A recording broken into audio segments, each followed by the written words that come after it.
Hello and welcome to the Free Outside podcast. I am your host, Jeff Garmeyer, and we're still in the thick of some Cocodona talk. I thought it would be fun to get a few different people who ran its stories that I think are really awesome stories and they're cool people, and maybe some of them you didn't quite see or hear about on the live stream. So we're going to do that for this short series. How long will it last? I don't know. I'm going to be on the road a ton over the next few months, but the plan is to still get the podcast up and going. Wow, if you're watching, I definitely look a lot skinnier, like my cheekbones are popping out.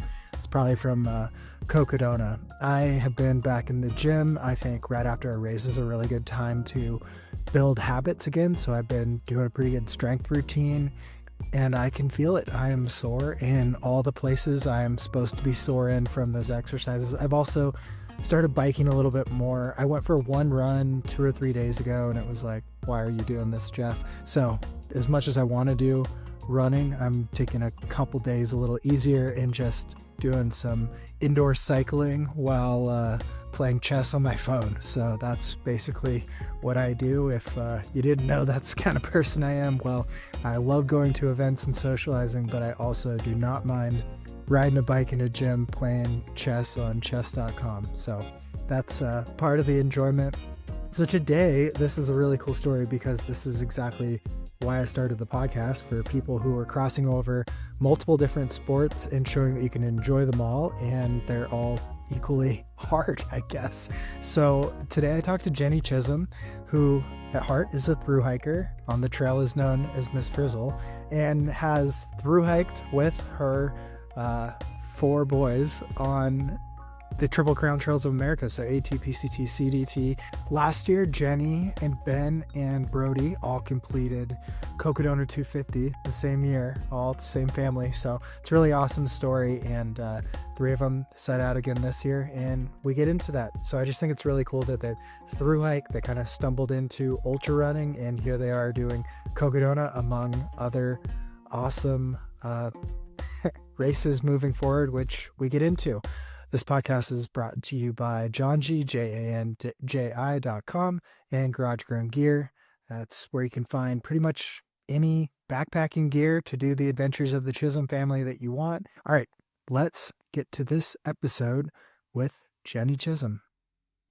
Today on the Free Outside podcast, we're joined by Jennie Chisholm, who is a mom, a Triple Crowner, 2-time Cocodona finisher, and signed up for a bunch more races. So I want to start with, how did you end up within the Cocodona world? Because I think it's a pretty funny story about proximity and then jumping in a race.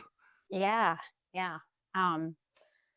Well, so we were, the boys and I were hiking the Arizona Trail. And we kind of actually were on the Arizona Trail sort of by accident. I mean, nothing's an accident, but that year our plan was to hike the Continental Divide Trail for the Triple Crown. And so we were all, getting psyched all fall and winter to get out to the CDT. And of course, there was way too much snow. Like, we had a start date. Like, we were like, okay, well, we want to start in April. And we're also had hiked Noble on the AT and the PCT. And we're just kind of stubborn people. So we were like, we're going Novo on the CDT. And, in hindsight, maybe not a great idea, but that was our plan. And so anyway, when we realized there was so much snow, and like that we would get through New Mexico way too fast and get to the snow of Colorado, Mhm. like it was going to be a wreck. So we were like, well, we don't want to not start hiking. Like, we had this plan to like end schoolwork and start hiking. And so I was like, well, how about the Arizona Trail? We'll just do the Arizona Trail like as a warm up to the CDT and give the snow some time to melt.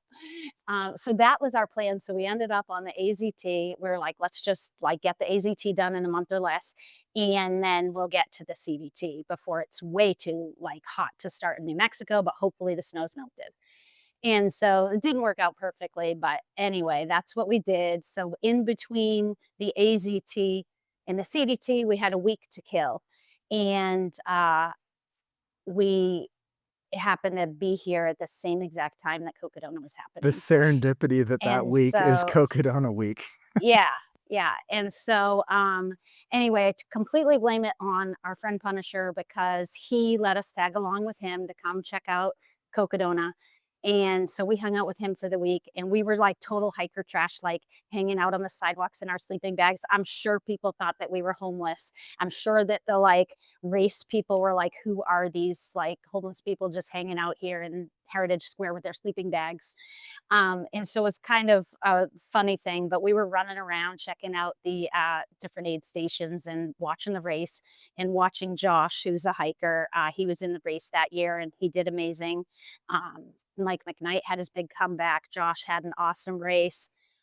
So, anyways, it was fun year to be watching, and we were like, wow, this is super cool. And so then after the race, we were hanging out in the square talking to Ben Light, actually, was chatting with him because he and Mike had just done the Arizona Trail like race thing.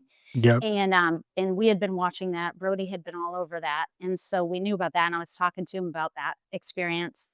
And he was like, well, you guys just hike the AZT. So, anyways, we were having a great conversation.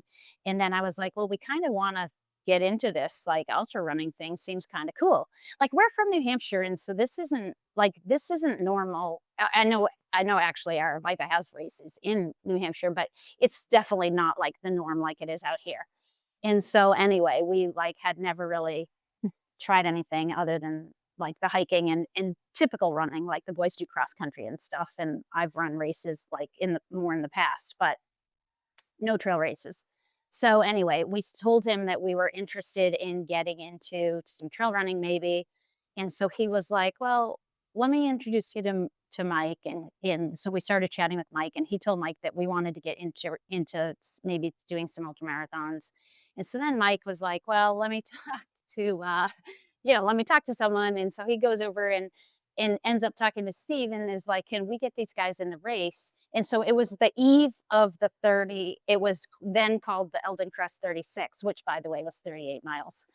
um, so, anyways, it was the eve of the Eldon Crest, and he was like, they're interested in getting into this. Can they run this race tomorrow?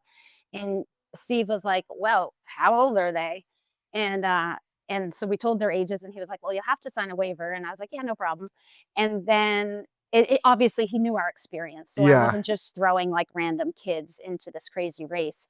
And then he was like, so they all want to run it because I had the four boys. And I was like, and me too, please. And so anyways, he's like, well, I don't have bibs for you and whatever, but we can get you signed up and waivered and whatever. And so anyways, that was like literally like 4 o'clock on the afternoon before the Eldon Crest. And so we ran down the street to run Flagstaff because we needed sneakers. Like we had our totally beat up like 600 miles like hiking shoes on, and I was like, we probably shouldn't run in these. And so we ran and got new sneakers. We borrowed running vests. We had never even worn a running vest. We borrowed running vests from Josh's crew because he had finished by then, and they were like, oh my gosh, this is awesome, yeah, we'll hang out, we'll cheer for you guys. And so I was like, can we borrow your running vests and can you show us how to use them, and tell us what we should put in them? Like we had no clue at all. And so yeah, so like Punisher and Josh and Josh's crew and all of them like helped us, and we jumped into that 38 the next morning, and that's how it started. Yeah. So it's like, we wanna get into this thing, and Mike's basically like, "Well, how about starting tomorrow?" And Yeah, then you're exactly. like, "I guess that's how we're gonna do it." Let's do it. Yeah. Is that the whole mindset and the ethos of the family? Just you guys are all gung ho about jump into the next adventure? Because that's a quick turnaround. I imagine you got some different personalities amongst the boys too. Um, yeah, it's kind of actually amazing that they're all interested and all um really just kind of psyched to do this thing. And I think the thing is it's we're all pretty competitive. And so like like the whole thing with through hiking when we decided to do the AT, it was like, well, yeah, like a lot of people would never even attempt this, number one. And then like a lot of people that attempt it don't finish it or can't do it in one through hike. And certainly, like, people my kids' age typically don't do it or don't do it completely, like, in a through hike. So my kids, like, wrapped their head around all of that, and they were like, "We wanna do this. Like, we're gonna prove that we can do this," like, that's kinda their yeah. So they were like, "Yeah." And then so Eldon Crest goes well, and then as a family, you decide it's time for the big one the next year? Well, yeah, we finished Eldon, and so then it was like, "Let's go for the 250. We wanna like, let's do this." And then so you have roughly a year or so. What how do you even think about logistics and stuff? Is everyone on their own running their own race, or Oh my how gosh. do you figure out how to I mean, you're the mom, so you probably got a little worry about every single person individually, but you're also running your own race too. Yeah, yeah, for sure. The logistics are absolutely crazy. It takes like it's an insane process to even try to figure it out and then to pull it off. My husband is has been a huge help. Um, I don't know, like the way that we've gone about it has sort of been very challenging because we're like sharing, like we each have our own crew. Um, because there's no way, like the boys are way faster than me. The boys were gonna like, kill me in any distance that we do. So um they want to run their own race. I want them to run their own race. And so, yeah, so we have to have like each separate crew, but then we like round up whatever pacers we can like scrape up and convince and, whatever that we can get together. And then we sort of share the pacers, which has been a very challenging thing for my husband to manage during the race. And going forward, we probably shouldn't do it that way. We should probably, um, have more dedicated pacers for each runner and just kind of keep it more separate. But it's been a big family affair. And like the pacers have been like some of our hiking friends. And so I'm a little bit of a brat where I'm like, but I want him to pace me a leg too, or I want this person for a leg. And so, we've kind of just been like having fun with it and making it all work. But we definitely could be doing it probably smarter and a lot more efficiently, and a lot less of a chaotic event for my husband. Have any of the pacers, like, paced the same section twice? Like, paced one of the boys and Um, come back and paced it again for you? they have. Yeah, they have. I can't remember exactly, but this year in particular, actually, my son Asher was planning to pace Elliot to the finish, and then he figured he'd have a couple hours rest, and then he could pace me to the finish. So that was the plan, but they have done the same sections before. Yeah. Yeah. And so this year specifically, when you're out there, are you checking in on how the boys are doing too, or are you Y- trying to stay centered on Yeah. yourself? Yeah. No, so it's actually super challenging for me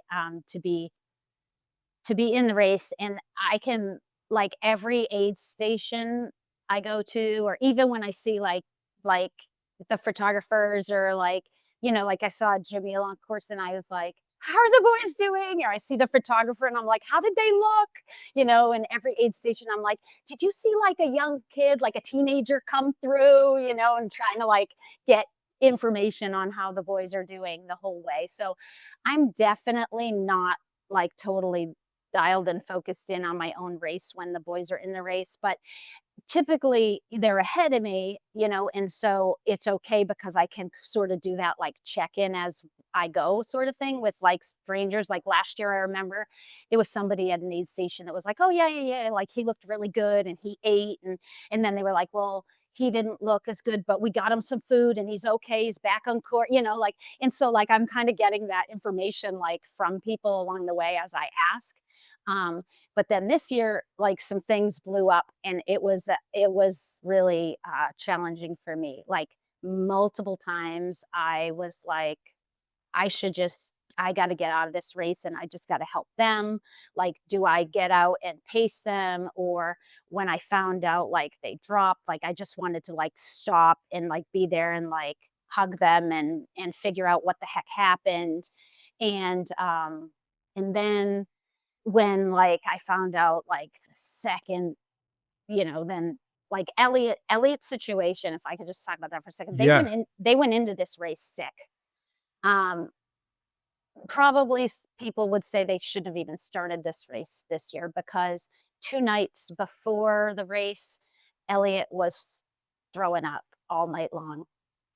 And some people around us were like, was he just nervous? And I'm like, he's not nervous. Like, he's so excited. He's so ready. And I was like, I think maybe it's something he ate. I don't know. But anyways, so he was throwing up 2 nights before the race. And then the night before the race, we were all sleeping together in a van. And I got up at like midnight to go out and go to the bathroom. When I got back, he was in a puddle of sweat. Like he had spiked a fever. He was just, so I was like, holy smokes, like he's like legit sick. It wasn't something he ate. He's not nervous. You know what I mean? Like he's Yeah. sick Yep. and he's been throwing up and now spiked a fever and he's totally depleted and he's about to start this race. This is crazy. So, and of course, Brody's like sleeping right there next to him too. So, like, Elliot started the race totally sick and was probably in the process of getting Brody sick as the race started. And so that was like super unfortunate thing that happened. And then they went out hard and they went out but they were feeling like okay until like all the weather and everything hit. And then at the Lane Mountain Aid Station, the you know medic or first aid person or whoever like pulled Elliot in, and he had like extreme hypothermia. Like his body temp was like 90 degrees, That's which I scary. guess Wow. is pretty dangerous. And he had been like, I think he had pulled over on the trail to throw up, and then he just decided to like lay down. And so he was like literally like laying in the rain on the side of the trail with like a body temp of 90 degrees. And so like that could have been a real bad situation. So they warmed him up anyways. And then thank you to the aid station people and the whole, race organization for taking great care of him. They like warmed him up and he was able to run down to Crown King. He actually ran down to Crown King like just fine. But then when he got to Crown King, he still couldn't, like, he wasn't really recovered. And so he set out and was throwing up and just couldn't get warm. And it was it was definitely a dangerous situation for him to be out there in that severe hypothermic state on the side of the mountain. Totally. And so, he was kind of talking to my husband at that point, and it just got to the point where it was like, okay, it's not worth him getting hurt or like something terrible happening to him on the side of the mountain if he's in this state. Like his body can't recover right now, and he Are doesn't. you aware of this while it's happening? Are you getting texts and things too? Well, so the crazy thing is he was getting warmed up at the Lane Mountain Aid Station when I came through, and I Oh, didn't know he was there. And so I like ran to the bathroom and then ran and grabbed something to take to go. And I looked at the group that was standing there and I was like, how do the boys look? Because I'm literally like asking everybody I pass, like, and they were like, good. And so I was like, okay, like in hindsight, I'm like, did they not want to tell me, or did they not like, or did did they they think not I know knew? or Like, I don't something? know. But Yeah. obviously, if I knew he was there, then I would have stopped and I would have gone and I would have like seen him. But so anyway, so I keep going to Crown King and I get to Crown King and I'm I'm running into Crown King and my son Asher is running toward me, but then like sort of just runs past me and I'm kind of like, what the heck? Like, and so I realized that he's chasing my husband and they're running to a car because they have now talked to the medics and they want to take Elliot out of the race. And he says, well, hold on, like, can I come see him first and like check on him? And so they're about to drive up to Lane Mountain aid station to check on Elliot. So they were kind of like, so they just kind of like ignored me as I came into Crown King. I'm like, what the heck? Like, aren't you happy to see me? Like, isn't this Yeah. exciting? And but they were running to tend to Elliot. So I found out at that point, like as I was sitting there at Crown King, um, that Elliot was at Lane Mountain, and I was like, what? Like, I just went through there. Like, I just ran past my kids, like, and he's sick. Um, so I didn't realize that, but then I knew at that moment. So then I was like, they were like, it's okay. Gary and Asher and people are going to check on him. They're going to figure it out. Like, you just stay focused and keep going. So I was like, okay. So I set out from Crown King and I'm checking in with my husband and he's saying like, okay, Elliot, they warmed him up. He's running to Crown King. So I get a message, yeah, he's at Crown King. And then a little bit later, I get on like, what's going on? And I get a message like, he's coming out, like he's leaving Crown King, like watch out, he's gonna catch you. So I'm like, sweet, awesome. Like, and I'm like literally looking over my shoulder because I'm like, this kid's gonna catch me any second. And so meanwhile, I had had some like broth and soup or whatever at Crown King, and I'm like throwing that up. I'm like spitting that up. But so I'm just trying to keep moving, and I'm hoping that he's going to catch me. So there's a lot going on, and so anyway, he never catches me. Like I felt like it took me forever to get to like Arrastra Creek, and that was just like such a slog for me. And I finally get there, and I'm like, why hasn't he gotten here yet? And so I'm talking to the people like there, and I'm like, did you see one kid? You know, they saw one kid come through, and like the other one's right behind me. He'll be here any minute. Like I Yeah. hear he's having a hard time keeping food down, like, like be nice to him, whatever. I'm just like trying to get people to like help my kids because here I am like in this race, right? And I'm just wondering if they're okay. And so I definitely was not like, dialed in and focused on myself at all. And then at the point where like Elliot went out and then just couldn't he was so, like, confused and couldn't get warm and was throwing up, and his body I think it was just from the sickness, like, before he Yeah. even started the race, like, he just couldn't recover. So he ended up having to drop at that point because then he was up against, like, one of the time Yeah. deadlines for the aid stations, like, he couldn't get to the next one necessarily in time.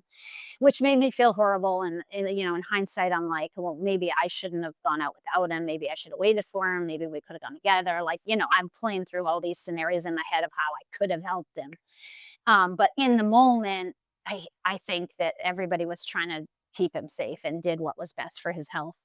Um, Totally. Yeah, and and I so think having a fever too in that kind of weather is so dangerous because you just want the cold to cool you off, yet your yeah, body just plummets so easily that probably just shut down sort of too.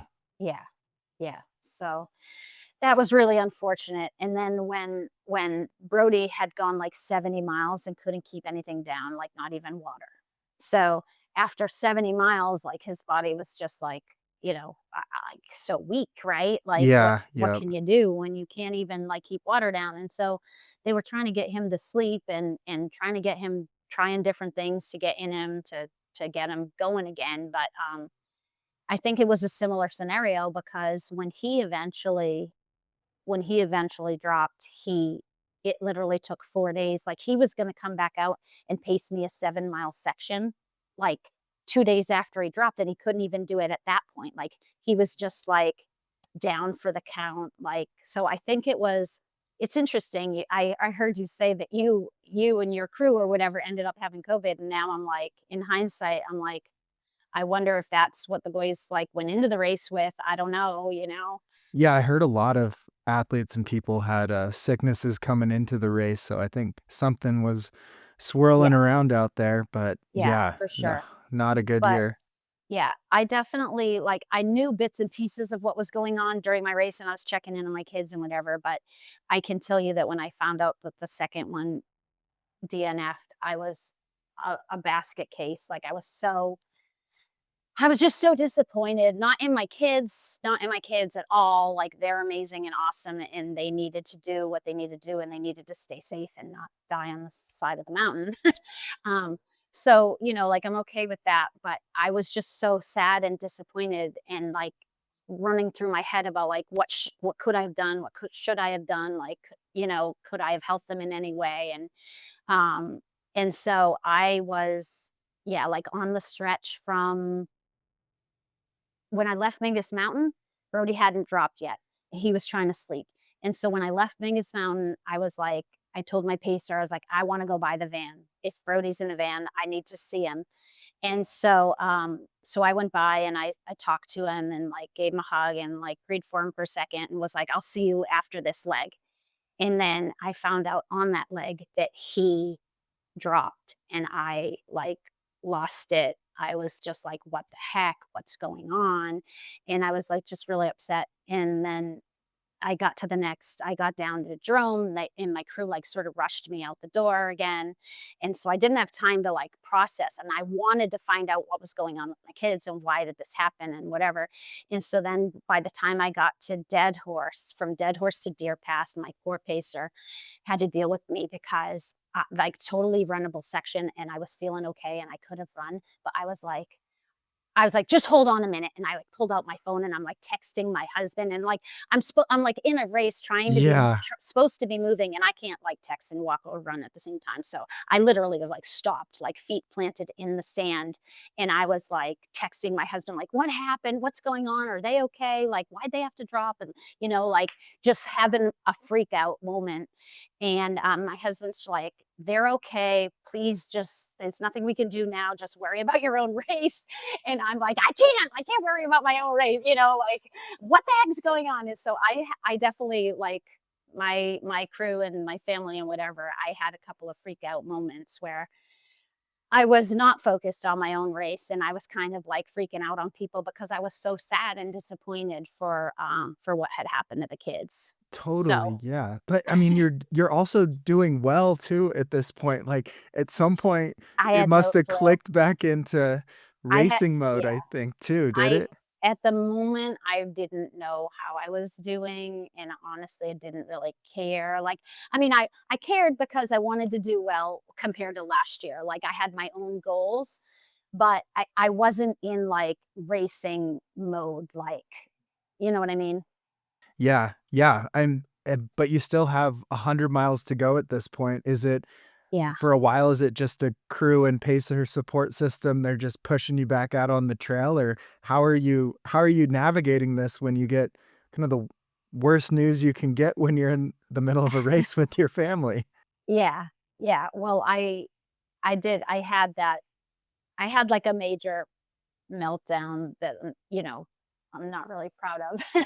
Um, where I was just kinda like, there are all these people around my kids that were, like, helping them, and I'm so thankful for that, but there was just this part of me that felt so terrible that I wasn't there, and then so I was kinda, like, mad at myself, but I was also like, "What the heck happened? How'd you guys let them DNF?" Like, Yeah, "What yep. could we have done differently?" But it was like, in the moment, everyone was doing what they thought was best for the kids or based on the situation or whatever. And in hindsight, like, I don't know, could they have made it to the finish? Maybe, but like on like no food and throwing up the entire way. I mean, they literally like couldn't function for quite some And time. hypothermia that early and Yeah. sickness on top of it, Yeah. pretty unlikely. I think they push quite to the brink, and especially if the suggestions are to drop by medical and stuff like that, then I Yeah. think it's Yeah. kind of unfortunate there. Yeah. But yeah, do you find closure on the situation at some point and you're able to be within the next 100 miles, or how do you progress, cuz you're battling like these very primal urges to take care of your kids at the same time Yeah. you're in a race where, Yeah. objectively you can't do too much, so it's like how do you decide? Right. Yeah, yeah, at some point, I was like, "Okay, well, there's nothing I can do."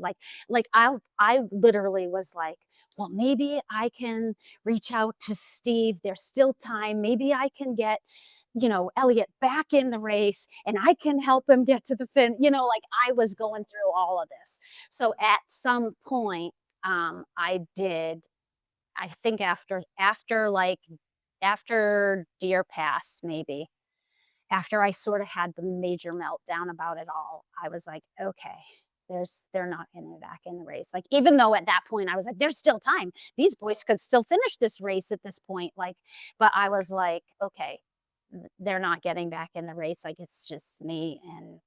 Um, and I think yeah, at that point, I was like, "Well, I'm gonna finish this race," but I still, like I wanted to make major improvements from last year, but it still wasn't like I'm, like, racing, like, Yeah. it was more just like, "Okay, we're just gonna" like, every time I was moving, I felt like I was, like, still processing all this and trying to figure it out and whatever, but I can say that, like, then my kids kind of stepped in and paced me where other pacers would have paced me. Asher stepped in and like paced me some more because he didn't need to pace Elliot.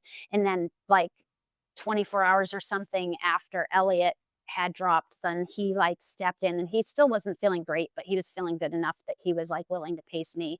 And so I loved that. Like that was really awesome to have then my kids sort of alongside and they were like telling me, they were like, "Mom, like, don't worry. Like, stop worrying about us. There's nothing we can do at this point. Like, run your race. Like, you're doing great.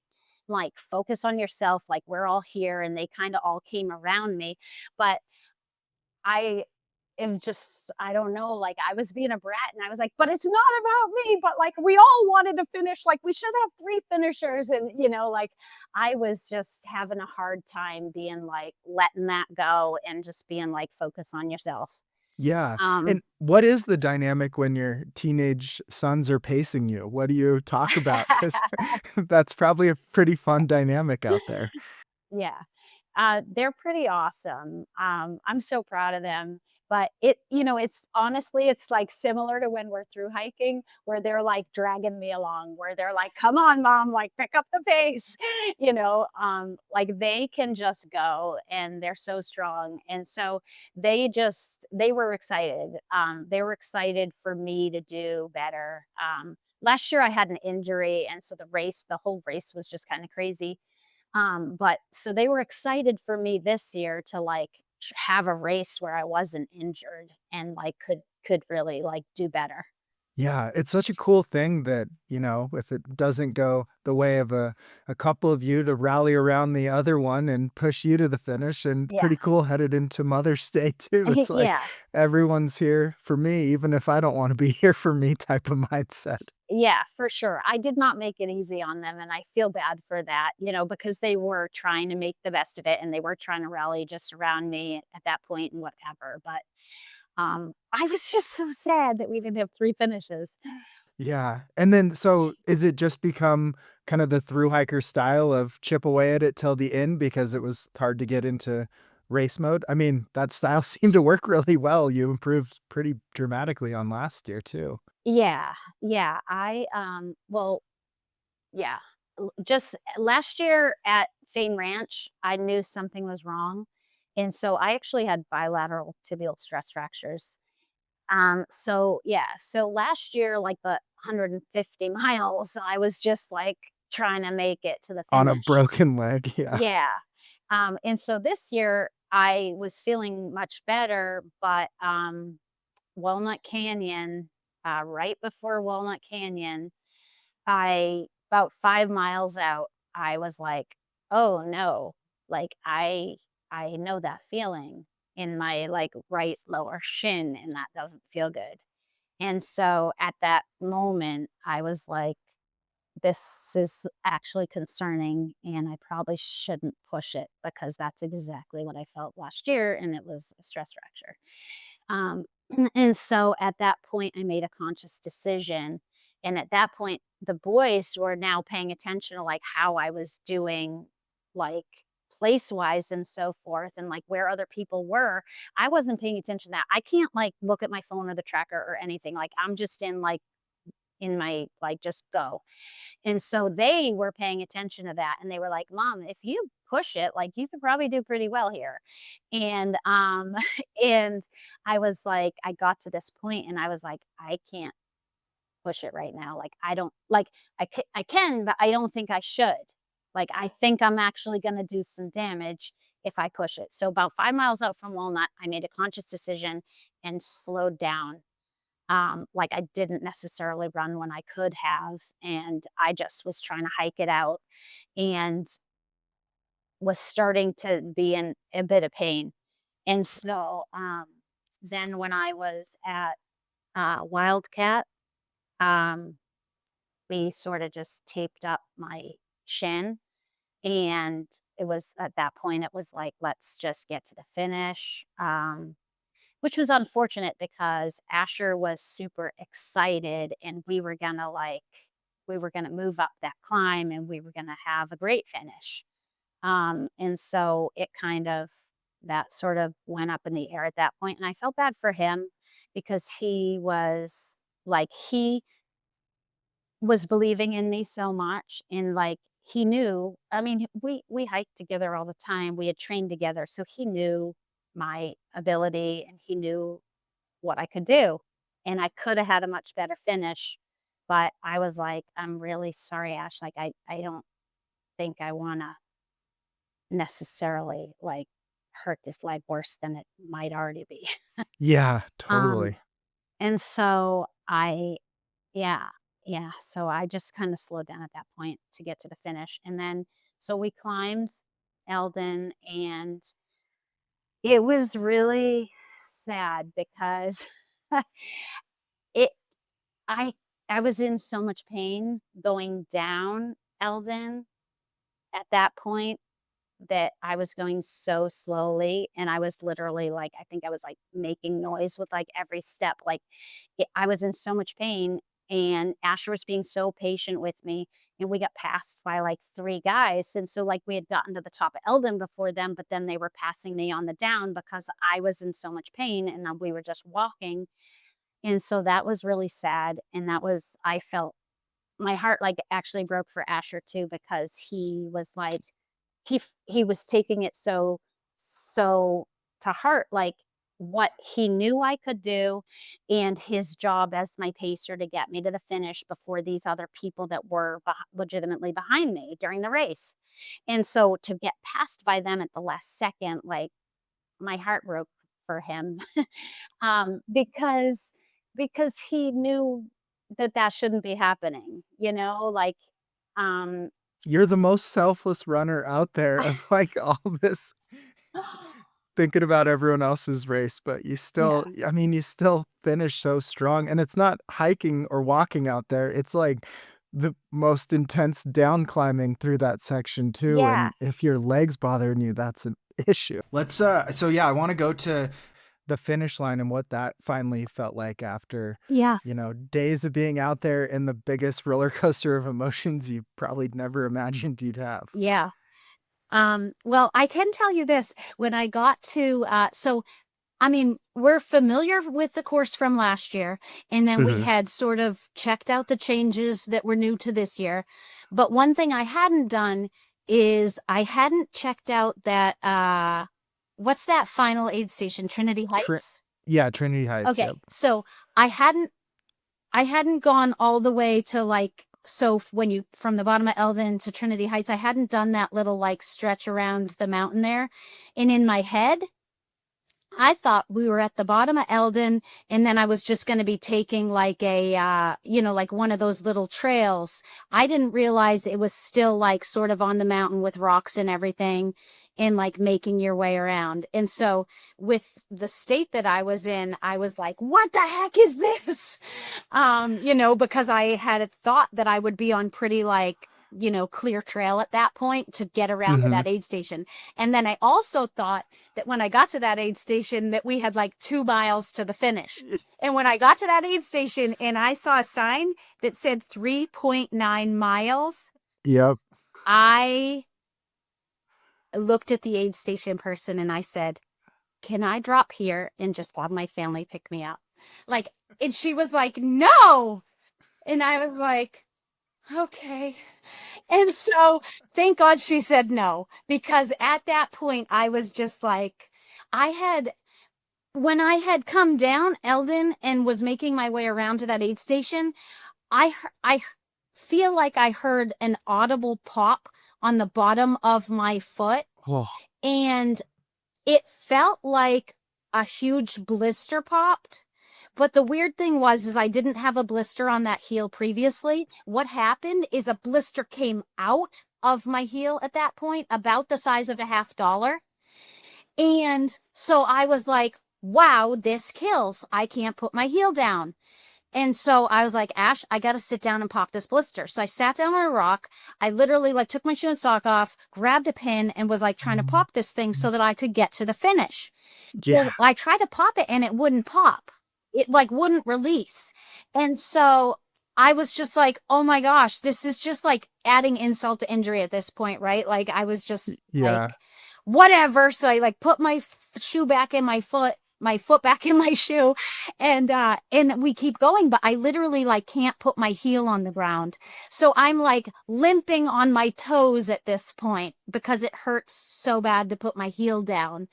And so anyways, that's when I got to Trinity Heights and I was like, can I just drop here? Like, and thank God I didn't. But anyway, so we literally like sort of limped to the finish. And I was freezing. At one point I had Asher take out the emergency blanket because I was literally like Whoa. shivering, like convulsing shivering, not just cold. And so anyways, we get into Buffalo Park and it's pitch black and we just have our headlamps, and as far as I can tell there's like no one around, and we're in the middle of nowhere. And all of a sudden this music starts blasting over this speaker, and I mean, whoever that was, amazing, thank you. They start blasting some music and I can't remember the song right now, but it was awesome. I actually looked at Asher and I was like, I think I was like kind of in tears of like, wow, this is so incredibly nice of whoever this is. And I was like, Yeah. Asher, record this. And so he took a quick like recording of like in the pitch black of some music blasting. And then they played another song. I think then they figured out who I was or that I was a woman or whatever. And then they played like another song. And it was just like, I don't know, it was just so nice and kind and just amazing at that moment to have that encouragement. And so then I was like, all right, we can do this. We can get to the finish. Like, just Yeah. keep moving. But it was definitely also just heart-wrenching, like when I got passed by people who I had been on top of Eldon ahead of. Yeah. That was like definitely super hard to just kind of swallow. But I was like, it's okay, Ash. It is what it is. You know, we're Yeah. getting there. And he was so amazing and sweet and kind. And I mean, like he kept me moving, and he was just so comforting because I was a wreck at that point, and he just like kept that blanket around me and helped me get there. And Yeah. yeah, he's just amazing. And then you crossed the finish line. Was everyone there? Did you have some fanfare and Yeah, stuff? yeah. So, yeah, so the rest of my family kind of met me out on the street corner and like ran me in a little bit, or walked me in this time. And then the crew and pacers and everyone else were there. And then there was this group of women that like my I don't know, my husband or my sister-in-law, whatever, were like, you have to go meet these ladies. They've been waiting here for you. Like, they're so excited. They had been cheering for me. And so I went and said hello to, you know, some people and took some pictures. And yeah, I was just, at that point, I was just super relieved to have made it to the finish. There was a point in the race where I think I might have said to like one of the photographers or videographers or somebody, like, they were like, well, how are you feeling or whatever? And I was like, there's a lot going on, you know, there's a lot going on with my family Yeah. and kids, but I'm trying to stay focused and finish my race. Yeah. But there was definitely, you know, it's challenging. It's challenging. Totally. Yeah. To care that much about other racers running their own race Yeah. has got to And be then I tell you this interesting. too. At one point I in between, so Foxborough Ranch to Munns, at one Hmm. point I came upon the another woman in the race, Michelle, who she had finished ahead of me. But I came upon her, and so we like walked together for a few minutes, and we were it's like she was so nice. We were chatting about like where we were from, and like our kids, and she has twins, and like anyway, like that was the only moment in the race where I like interacted with another person in the race that wasn't like Mhm. my own crew or pacers. And maybe I felt like I was hiking again or something, but it was just so nice. Like I felt like a human instead of just this person trying to get through this race. Like I don't know if she, was just being kind or whatever, but anyway, for the whole rest of the race, I was like telling my crew, like, that woman, Michelle, she was so nice. I hope she does great. Like, Yeah. so anyway, that was like just another little highlight of like joy in the race where I felt like a human connecting with somebody for a moment, and it was just nice. So, Yeah, it's like building that congratulations to her for having a great race. totally. It's building that relationship just so quickly, just like a through hike where you're both pretty raw out there and Yeah. your emotions are on a string. Yeah. Yeah. Yeah. So I'm really curious on some stuff leading into it as far as like training and nutrition and race plan. Does everyone take care of their own individually, or how do you guys manage these massive aspects? Yeah. Okay. So, well, and these are all areas where we have a lot to learn. We're pretty clueless. Um, and so like nutrition, we've just sort of like, yeah, like we kind of see what other people are eating or doing or taking. But then again, we're like, we don't even know if they're like, are they just sponsored by these companies or are they actually using Yeah. this stuff? Like, I don't know. So we try to like sort of research and figure out like what we should be using or doing or taking.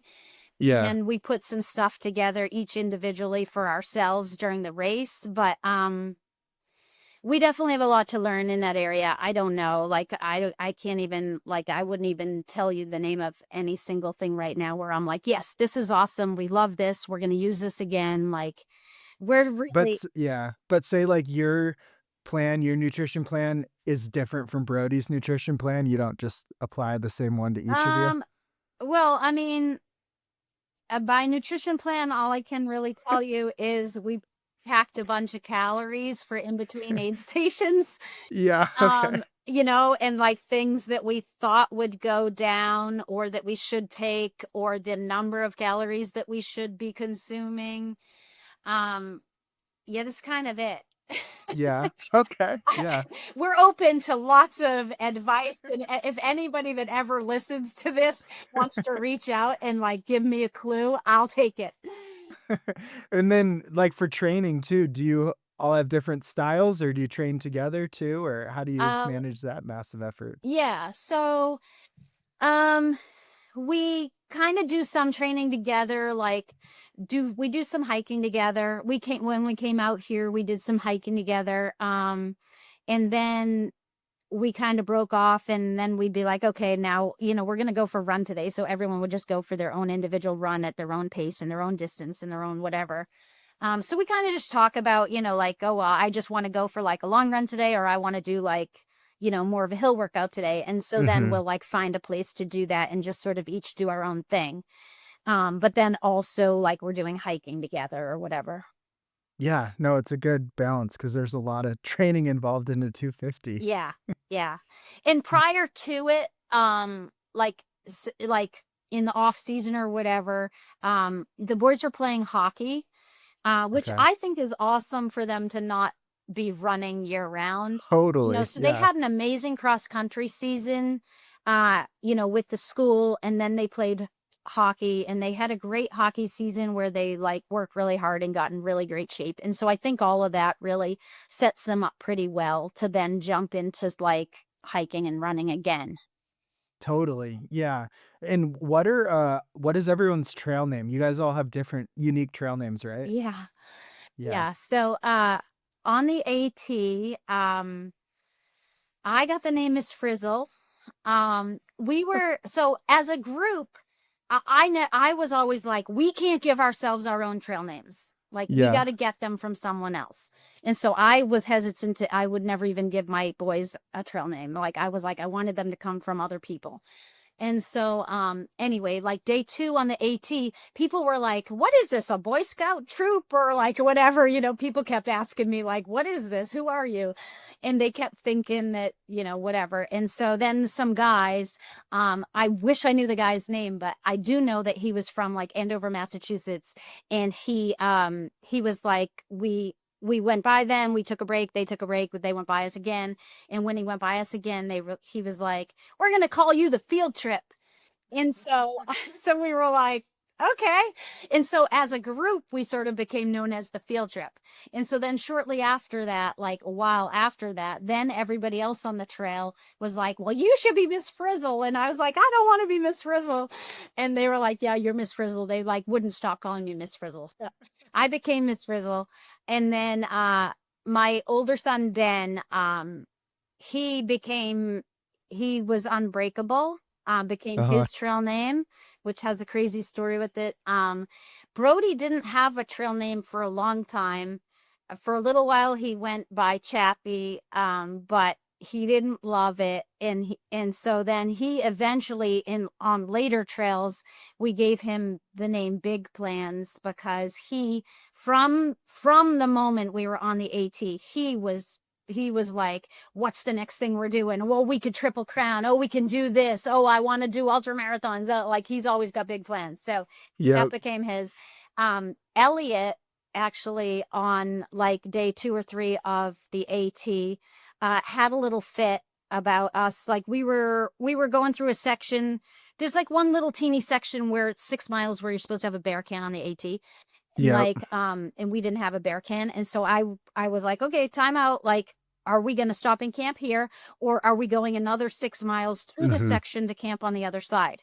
And so keep in mind at this point, I've got like an 11-year-old, a 13, 14, and 15-year-old, right? And we're like, I don't know, we were like 16 miles in or something. So like on the AT, 16 miles in on like day 2 is pretty impressive, right? Yeah, Yeah. especially with kids that age. And so I'm trying Yeah. to like give my kids an out and a break and like, should we just stop and camp here for the day? Well, Elliot, we're having this discussion and Elliot's like, what? You guys want to stop now? You have no drive. And so his name became Drive. And then Asher at the time had the name Hiker Box, but because he was a crazy and all about the hiker boxes. But then on the PCT, we were in the Sierra Nevadas, and a friend of ours got injured, and Asher like ran back and forth to like give a message to the people that were ahead of us that he was injured and we were going to set him up and leave him for the night. And so he got the nickname Hermes. Nice. That's Yeah. awesome. Running back and forth on the trail. Yeah. Get that energy out. Yeah. So how have the trails and especially all the through hiking, how have you seen that change your kids over the last probably 4 or 5 years? Yeah. I would say it has instilled quite a bit of confidence. Hmm. For sure. Like they know their ability and like they're very confident in what they can do and accomplish. Which is pretty awesome. Um, that then sort of like, in something like Cocodona, then it's like, okay, well then it collides a little bit because in a through hike, you can work through anything because you have time. Hmm. But in a race like Cocodona, you're up against like aid stations are going to close or there's a eventual time deadline. And so there's more of this urgency in something like, Cocodona, where you've got to make hard decisions under pressure. Hmm. But in a Yeah. through hike, I feel like you have time. Like you can be throwing up and still moving, and you can, be sick and not have to abandon your hike and stuff like that. And so we've worked through all of that on hikes, and so they're tough and Yeah. they're capable and they're amazing and they can go hard and they can go fast and they can go long. And I think by doing all of that, they love it. Like they want to prove what they can do. They want to Yeah. push their limits and they want to like do things that are harder that other people can't do or that people think they can't do.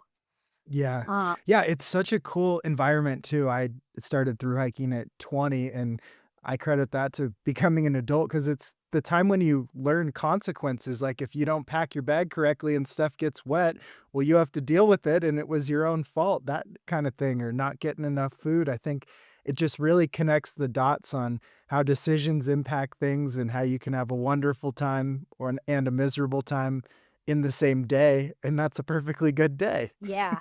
Yeah. That's actually one of the things that I said when I was having my little meltdown during the race is I was like, well, like we through hike, we go through hard days and like we keep going, but there were other elements at play that were like dangerous, like, like I said, the Yeah, big hypothermia time. and the temperature, the body temperature being that low and the confusion and stuff was dangerous. So that's different, like you have. Yeah, Yeah. there's 2 different types of obstacles. There's the ones you can get through and the ones that Yeah. you have to find a way around eventually or are Yeah. gonna have a bigger Well, impact. when we've hiked, a lot of times people are like, "Well, what are you doing? Are you homeschooling the boys while you're on the trail?" And I have to be like, "Okay, like our traditional bookwork and stuff is done. Like we get that done Yeah, and then we hit the trail." And I think some people understand and some people don't understand like how much there is to learn on the trail. Like totally. the way that these kids have grown up and the things that they've learned just about survival and perseverance and even interacting with other people on the trail and interacting with trail angels and like just being thankful and seeing like all these amazing people that come around you and support the trails and other hikers and everything. Like, I mean, the whole thing has just been like, I can't even explain it. Like, because you experienced it, Yeah, but like, it's hard to explain like the degree and depth of things that you get out of a through hike. It's amazing. It's just absolutely totally. incredible. And it's not replicated in a day hike or even a week long hike. It's like the through hike is just it's just an amazing journey and so Totally. many things happen and are experienced in the process of that. uh, Yeah, it's immersing yourself in a lifestyle where people can be well traveled, but they don't have the enmeshment in that culture or anything. Whereas a through hike, you see all corners of the country and in such a raw way where you're interacting with people from all over the world. So yeah, it's really an international experience just within the country. it is. It's awesome. I love that my boys have seen so much of the country like by walking on their own feet. And I Yeah. love that we've like gone through these like towns or communities that otherwise we never would have visited. Mhm. And then you just meet the nicest or coolest or most interesting people in these places and have conversations. And it's always fun for me too on a through hike because the boys, like we kind of ebb and flow. Like sometimes we're together and then sometimes we're spread out and, whatever. And so a lot of times the boys would be ahead of me. And so somebody coming in the opposite direction would be like, who are you or who are you with or are you through hiking or like, and so they'd have these conversations like without me. And, Yeah. as 11, 12, 13, 14 year olds, like that was just super awesome. And then the person would come upon me and they'd be like, I just met your kids. This is amazing. And, or they were so well spoken or they were so like capable of what they're doing. Like people are just amazed by them. And so that's heartwarming. Like as a mom, I Yeah. was like, yes, this is awesome. Totally. Yeah, and I mean, it's been it sounds like about a 4 or 5-year journey here with through hiking, and now you have, kids going into college. What's the future look like as kind of the family dynamic starts to slowly change? Yeah, makes me sad. I Um, bet. I just want to keep doing stuff with them, and they're kind of like, "Okay, mom, like we want to do our own stuff now." Um, but no, they are they're pretty patient with me because I do still want to like hike with them and so forth, Mhm. even though they could go faster and they could leave me in the dust and whatever. But it's fun. It's a lot of fun. We actually like with with Brody wanting to do a lot more of this, Hmm. like right now we want to support him. Obviously, this particular season where we agreed to support him through a couple of more races here this year. So that's going to be fun to do as a family. And without so many people in the race, like we're able to just come around him a little bit more. Like we'll get extra help if we need it, but that'll be fun to do as a family. And then my son Benjamin is he's actually flying in today in a couple hours. He's going to join us, and so he's going to start hiking and training with us for the next month, and then he's going to help pace at Tahoe. And so that's awesome. And when we came out here, so this is the first time that we were like without him this Yeah. last month in Arizona. And he was on the phone with us and he was like, all right, there's a race in the whites in a 100 miler in the whites. It's a race Yeah. actually. And like we were here for like 3 days without him, and he was on the phone with us, and he was like, "I'm gonna sign up for this race in August in New Hampshire. Like, does that date work?" And we were like, yes, we could like support you there. We'll be home at that. And so that was amazing for me to see. Like because when you're in the midst of it, like when you're in a through hike, there are awesome moments and there are Hmm. crappy moments, right? And there are moments where Yeah. you're like, this stinks, and like I don't ever necessarily want to do this again. Then you finish and you're like, of course I want to do this again. And so with Benjamin, there were moments where like he wasn't necessarily the one that loved it the most, but then Yeah. 3 days we were here without him, and he was like, I'm signing up for this 100 miler and I want to get out there and hike with you guys. And so he was like following where we were, and so that was awesome. I was like, this is sweet. Like, I'm not some mom that's like making my kids do this stuff. Like they are loving it, and that is so Totally. rewarding. Yeah. So Brody's doing the Triple Crown of 200s, and He is that is. right? Yeah, Yeah. he is. So And and you have Tahoe 200 on your ultra sign up I coming up. I do. I got to figure out what's going on with my leg. Hmm. I want to do it, but I don't want to do it and then have my leg have a stress fracture. Totally. Yeah. So I'm trying to figure out what to do about that. Um, because right now I'm in pain and swollen, and so I don't know what I should do about that. Yeah. And then looking forward a little more, what's is the family leaning more into ultra marathons or still through hiking goals? Where is this all headed? Um, FKTs? I don't know. FKTs, yeah. So I mean, this isn't really. It's probably not my thing to say right now, but I can tell you that just in these few days post Cocodona, um, the boys are, it was an unfortunate year Hmm. for them for Cocodona. And I know that they were like really prepared and really excited and really they both could have had an amazing race had it not been for their sickness. And so they're kind of like, well, how do we make the best of this now? And so Brody is like, gung ho, looking forward to Tahoe.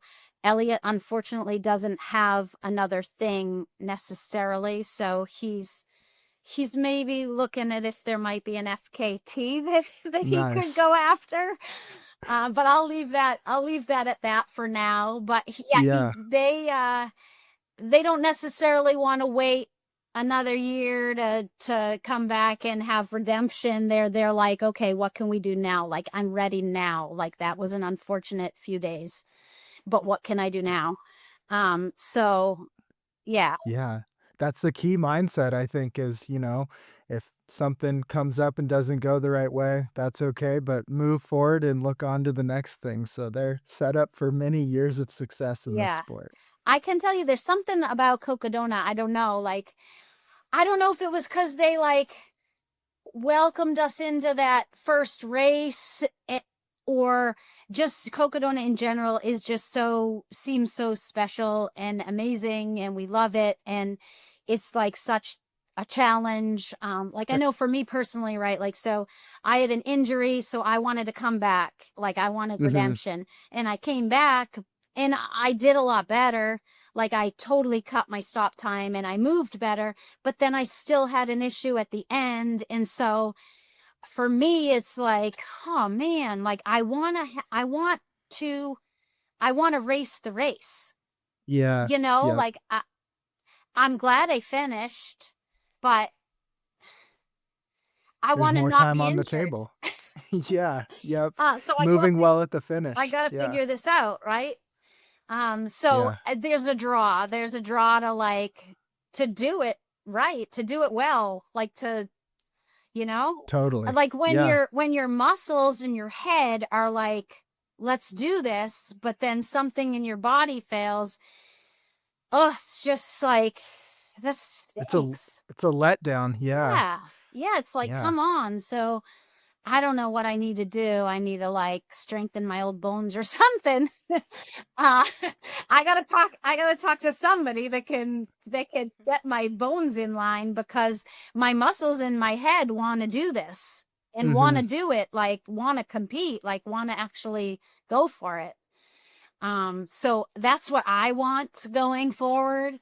I would love to keep like hiking and through hiking and so forth, but I feel like it's very challenging now with the boys' schedules, and Mm-hmm. other things like to have that window of time, where especially now, like, with college and other things going on, like Yeah. we had that window, and I think that's why I went so hard after it is because I realized that it was kind of like a now or never. Like when we were on the AT, somebody was like, "Whoa, you guys are so young. You could triple crown before you're out of high school." And actually, when somebody said that, that was at Gooch Gap. That was night Yeah. one on the AT. We made it to Gooch Gap, and somebody said that to us around a fire, and I was like, "What's the triple crown?" Like I didn't even know. And they said that, and that seed was planted. And that night in the tent, my kids are looking up Triple Crown, PCT, CDT, and I'm like, oh boy, like we're in for it. Like we're doing this. Like this, You're on night yeah. one and you've already got the next 3 years Yeah, planned. like we were on, like the train was moving. But I realized like, yeah, if we're gonna do this, like we can do this. Yeah. And we can do this and we can get this done and now is our window, or we just do this and then I just leave it to them for like, maybe someday kind of thing. And I didn't want to do that. I was like, this is Yeah. awesome. I love doing this with my kids. This is an amazing experience. I love it. They are loving it. They want to do it. Like, let's do it. That's got to be one of the best lessons that you've gotten to teach your kids is like, why not now? Oh, you have to get a special approval to run Cocodona under 18. Well, we can get that. Why not just go do this, guys? So I think that part is really special. Yeah, for sure. Well, thanks for jumping on. This was Oh awesome. my gosh. Thank you. Thank you so Yeah. much. I don't know. It's, Like I said, like, I don't know if it was before you started the recording or whatever, but like legitimately when I got your message, I was like, I'm just like hiking mom from New Hampshire. Like, is this for real? Like, am I hallucinating? Like, what's going on? So thanks for reaching out. I appreciate it. There's definitely a part of me that's like, what are we doing at Cocodona? Like how'd we even get here? And so it's just been a super fun, awesome journey.